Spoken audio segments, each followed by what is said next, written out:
Hey guys, it's that time again. It's Meet the Attorney episode. And in this episode, I'm going to be talking to a trademark attorney. And she's going to be breaking down why every single small business and large business, obviously, of course, need a trademark. So without further ado, let's get into it. Enjoy the show.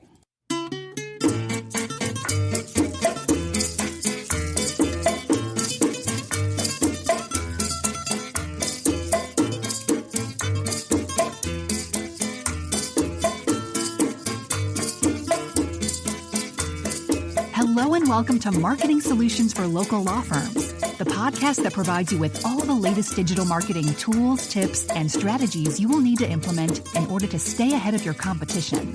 If you are looking to substantially increase your caseload in the next 6 months, this is the podcast for you. And now, here's the host of our show, the local business guy himself, Frank Deming. Hello, everyone. This is Frank Deming, the local business guy. Welcome to another episode of Marketing Solutions for Local Law Firms. Happy Wednesday. Happy hump day, everyone. I hope you guys are having a rockin' week thus far. Today is Meet the Attorney episode. And today I have a lot of awesome guests. Like I said in the pre-intro, before I introduce you to the guests, I'm going to ask you something. How important is trademarks? I don't know, but the guest that I have does know. So without further ado, I'm going to introduce you to the great Radiance Harris. Hey, Radiance, how are you doing? Hey, Frank, I'm doing swell. Thank you for having me here. Awesome.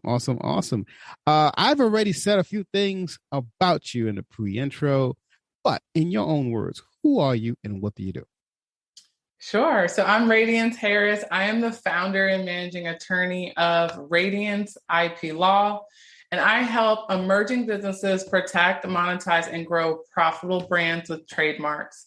I have been practicing trademark law over 13 years, and I've had the privilege of working with both small businesses, startups, as well as Fortune 200 companies. My mission is basically to help emerging businesses protect their trademarks, understand the importance of value of their trademarks, and then monetize those trademarks. Okay, good. Now, let me ask you something, because I'm curious, and I'm sure the audience is curious as well. Why does a small business need a trademark? What's the whole value behind it? Sure. That's a great question. It's a question I get quite often. I mean, the reality is that when you look at a lot of these like big brand companies that you see today in the marketplace, the Googles, the Amazons, they were once small businesses. So they were just starting out in their 2-bedroom apartment or in their garage, and they had a big vision for what their business was. And I would say the difference between the companies that you end up knowing today that end up being profitable and reputable and all those things is that at the start of their business, they actually made the investment to trademark. So like the Googles and the Disneys and the Amazons, they actually filed for trademark protection in many cases before they even launched or shortly after launching their business.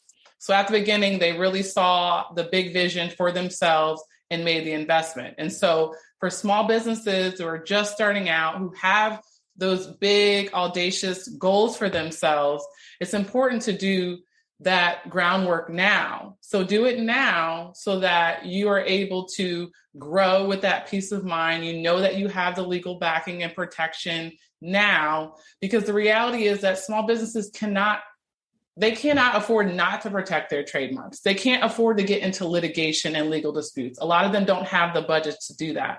So it's best to be proactive and protect those trademarks now so that you can prepare and focus on the future growth that you envision for yourself and your business. Well, okay, got that. But what should they protect? What should they trademark? Give me some examples. Sure. So for those who don't even really know what the heck a trademark is, because people are confused about that. So a trademark is basically, it can be a name, it could be a logo, tagline, the name of your product or service, the name of your podcast, your blog name, the name of your annual event.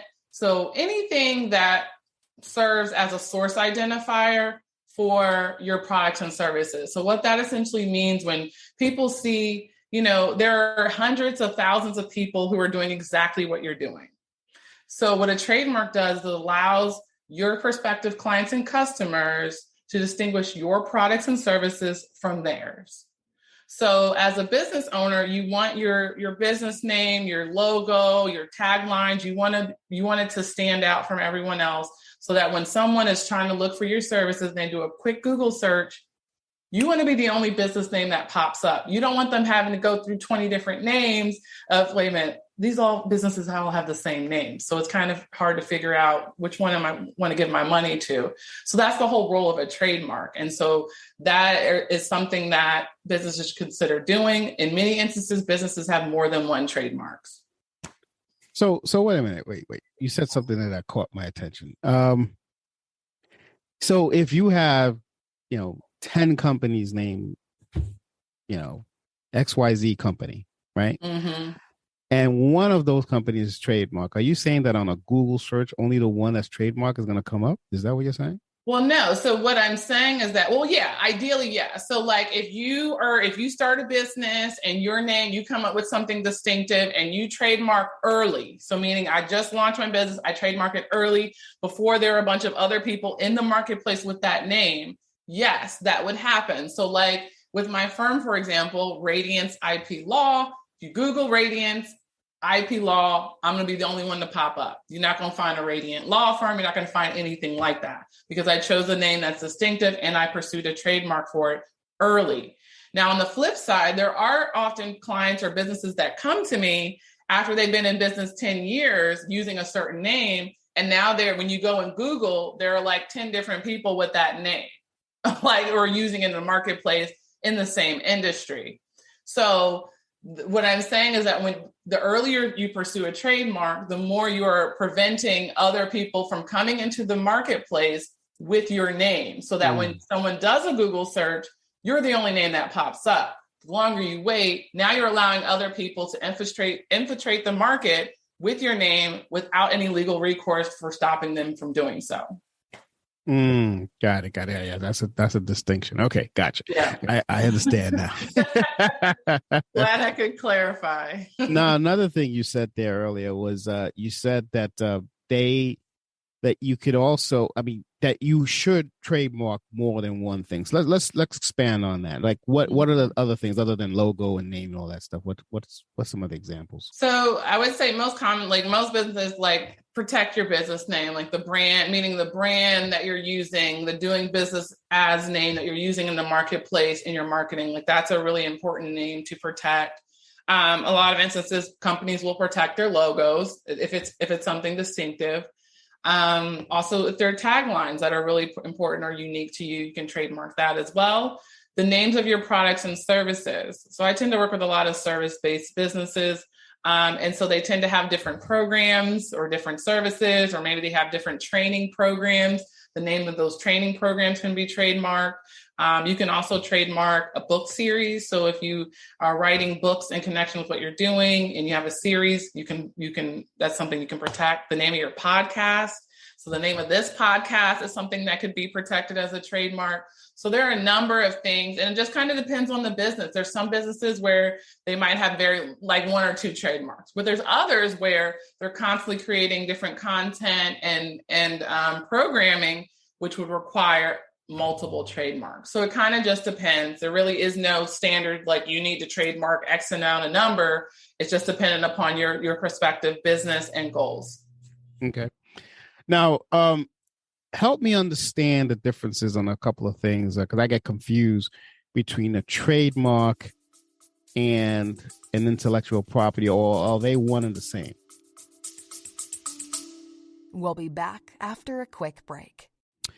Hey, attorney, are you running a lot of digital ads, or maybe even SEO, Facebook ads, etc., and you're not getting the results that you're hoping for? Have you been trying to generate leads online, and although you are getting some results, you're thinking, man, something's got to be wrong because I should be getting a lot more attention? Well, if that's you, I want to help you out. Give us a call, 888-416-7752. I'd love to sit down, find out a little bit more about your business, and see if we can help you. Now, even before you do that and before we sit down and talk, I'd love for you to go to our website, lbmsllc.com. Once you type that, you're going to see on the top right-hand corner of the page a little green button that says Free Online Report. I want you to click on that button, fill out the form, and you will be emailed within 24 hours a free online report as to see exactly what's going on in your business, how are you showing up online, and that's the first step to be able to decipher exactly what's going on in your business. So if you would love a free analysis and to help us to get you to the next level, take that action right now. Download the free online report, and that will be the first step. Then give us a call at 888-416-7752, and we will schedule some time together. So with that, I'm going to bring you right back to the show. Yeah, so intellectual property is the umbrella term. And so when you hear intellectual property or IP for short, it encompasses 4 different categories. So it covers trademarks, which is protecting your brand, as I mentioned. And then you've got copyright, which protects the content that you create. So videos, books, PowerPoint presentations, anything like that. Basically, any artistic human expression is covered under copyright. And then you've got trade secrets, which protects anything that's meant to be confidential or proprietary in your business. So maybe it's a special recipe, a business formula, client information, that's all considered like trade secrets. And then lastly, you have patents, which protects inventions. So when you hear intellectual property, it's an umbrella term that encompasses all 4 of those key areas. But as you see, there's 4 different types of intellectual property that protect different things. And you handle all of those? No, I primarily handle trademarks and copyright. That's what I specialize in. I do a little bit of trade secret work with respect to like non-disclosures and confidentiality agreements and things of that nature. I do not handle patents. That is something that I refer out. So copyright, let's talk about that for a minute. So let's just assume, not assume, I do have a book, actually. I don't know if you knew that, but I have a book out. So let's say I want to copyright the book. Is that something that you copyright, or that's not? Yes, that's not definitely something you would want to copy. So with the thing about copyright, so whoever creates the content, so if you wrote the book, copyright protection automatically sticks just by virtue of you creating it. So there's nothing more you have to do. You create the work, copyright sticks. You're the copyright owner. However, there are advantages to registering the copyright with the U.S. Copyright Office, specifically because if you ever found out that someone was unlawfully uploading your book on their website or selling it without your authorization, copyright registration is a prerequisite to any kind of enforcement matter. So whether it's a DMCA takedown on the internet or having to send some sort of cease and desist regarding the copyright use of unauthorized copyright, you would need a copyright registration as a prerequisite to do like any enforcement lawsuits. So that's the caveat. So I typically recommend for my clients, if you're creating content so something like a book is important. I think it's of immense value to the business. It's a way that you're able to put yourself out there as an expert. So if someone's like ripping off that, like that's a pretty big, so that's something that I would always suggest securing copyright registration for. Now, for your website content that you might write up, or maybe your weekly blog, maybe not, unless you plan on licensing it. So like whether you actually decide to like register the copyright of the content that you create, it really depends, but it is something that people should do if has the potential to get into a lot of hands and ripped off. Yeah. Interesting. So all you do, like you said, is trademarks, copywriting, and all that kind of stuff. So what's the sweet spot? What's your ideal client profile? What's that look like?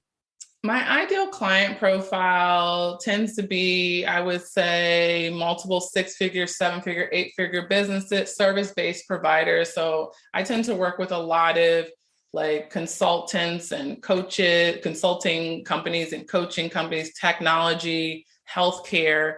Those tend to be the types of clients that I work with. I do have experience like working across a lot of industries, but from what I've held, but my experience, those tend to be the industries that take their intellectual property very seriously and tend to really secure that IP. So I enjoy working with those types of companies. Okay. And I've done, the whole trademark thing in the past, and it takes 18 months. Like, what's up with that? It's just, I would say with COVID, it definitely slowed down the process. So when the pandemic hit, there was actually like 2020 was like considered like a record-breaking year for trademark filings with the U.S. Patent and Trademark Office. Like essentially everybody and their mama was filing trademarks. And so since then, that's slowed down somewhat the process, like, in terms of keeping up with the volume. So it went from the process taking anywhere from like 9 to 12 months to more of like the 14 to 18 months process. But it is quite lengthy. A lot of people confuse the trademark process with, oh, I got my LLC, I'm good. You file your LLC paperwork and then you're an LLC in like a day or two. But with the trademark process, that's not, you file your application and then you're twiddling your thumbs for 9 months before you even hear anything. And then once you do hear anything, there is actual legal work that goes into it before you actually get a registration. So it's quite, there's a lot of steps in the process. So you talked about creating, trademarks for small businesses and all that. But how about, do you get into any kind of disputes? Like, let's say, I don't know, I'm just trying to draw up a scenario where someone is trying to say overtake my trademark or, buy me out or something like that. Do you have like protection for that kind of stuff? Like, because I've heard some stories about. Well, are you saying basically, so I think I've heard from you like 2 different scenarios, right? So you've got the scenario where there's somebody who's a trademark owner. They've discovered that someone is unlawfully losing their trademark. So they find someone in the marketplace who's using a trademark that's similar or identical to theirs in the same industry. And they send them what we call a nastygram. So a cease and desist letter. So yes, you would want, once you are a trademark owner, it is your duty as the owner to ensure that you continue to maintain those exclusive rights. So one of those things is enforcing that trademark. So sending out cease and desist letters to people who should not be using your trademark without consent.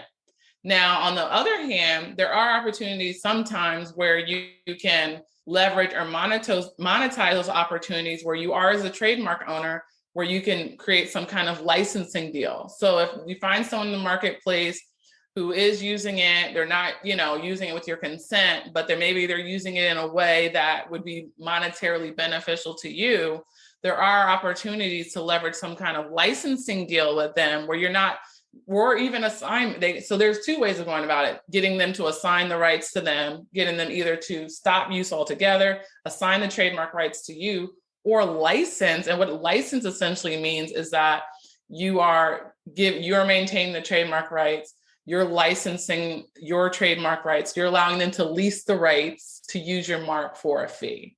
So there's kind of different scenarios that can work out in such a situation. So that's kind of what I heard from your question. Right. You're spot on. But I guess my other question to that is, are you an attorney that represents people who are fighting for this, or that's not what you do? Yes. Yeah. So my background, I've dealt with a lot of litigation, aggressive litigation, and cease and desist and all of that. So before I started my firm, I worked for a big law firm and I represented the big brands that you know and love.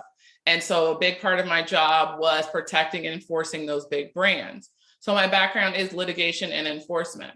However, when I started my own law firm 8 years ago, I wanted to really focus on protecting my clients, but settling a lot of those cases. So I don't do full-blown litigation anymore.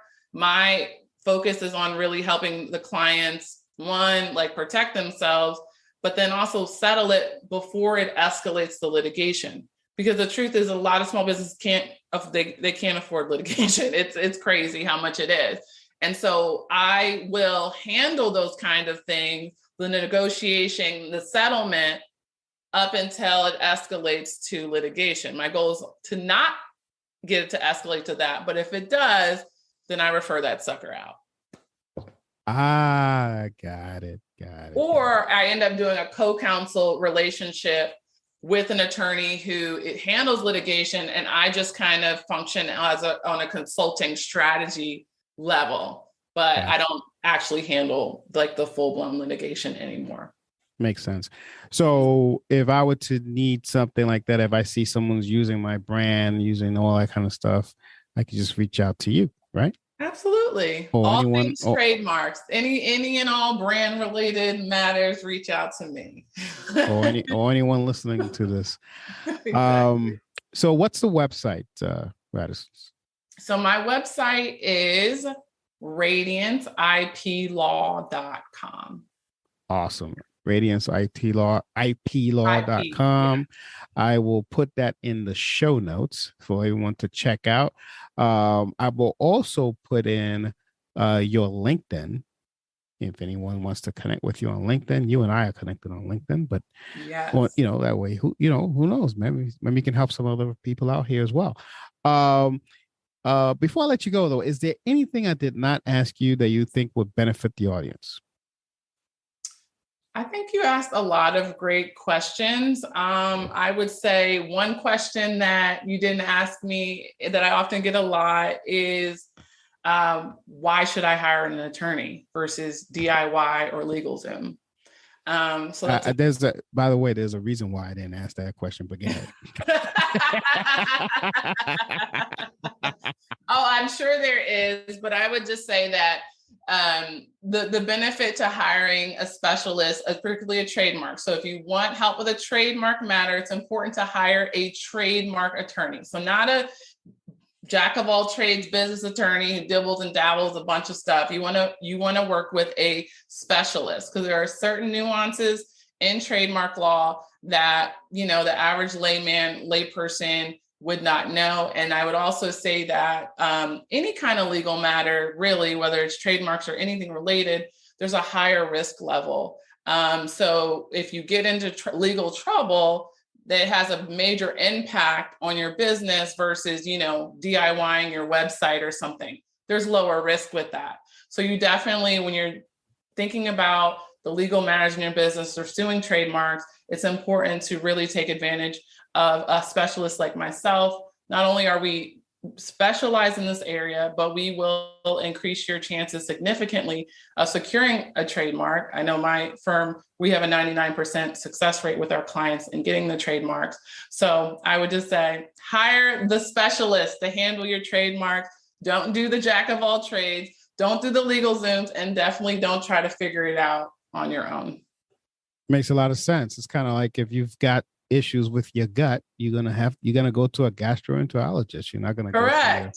But you'd be surprised. People come to me all the time. They're like, I got a DWI. Can you help me? No, I can't. I can refer you. Like, they assume that attorneys know every area of law, and that's not true. Yeah, it's not true. Yeah, that's right. But that's awesome. I'm glad I asked that question. Thanks for sharing that. And just a quick side note, the only reason why I didn't ask the question is because I have tried to do my own thing. And it was not a fun process. But even though I shouldn't have assumed that anyone else didn't want to know the answer to that. So I'm glad you brought that up. Anyway, that will probably put an end to this episode. I hope you guys got a lot out of this episode, as much as I did. Thanks, Radiance, for coming, and thanks for imparting your knowledge on us. Until next week, this has been Frank Deming, the local business guy, and you've just been blessed by the great Radiance Have. Take care, everyone. Peace. Thanks, Frank. Thanks for listening to another episode of Marketing Solutions for Local Law Firms, the podcast that provides you with all the latest digital marketing tools, tips, and strategies you will need to implement in order to stay ahead of your competition. If you would like to know more about the topic we discussed in the show today, reach out to Frank and his team at 888-416-7752 and schedule a discovery call with one of the marketing consultants. If you'd like to be a guest on our show, send an email to podcast@lbmsllc.com and we will put you on the schedule. With that being said, until next week, make it a successful digital marketing day. Peace out.